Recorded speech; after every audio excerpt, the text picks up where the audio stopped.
Ito guys, ang bahay ko guys. Yan ang bahay ko guys. Hindi pa tapos. Ay nako. Ang laki ng gastos ko dito guys.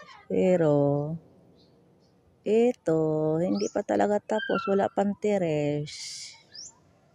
So, sa loob guys, tapos na. Pero dito sa labas, wala pa. Yan guys, wala pa finishing guys. Yan. Ang bahay ko.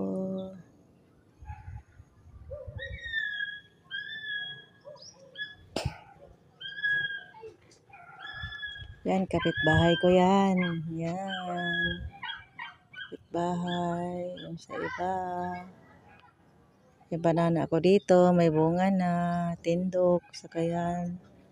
Saka yan guys.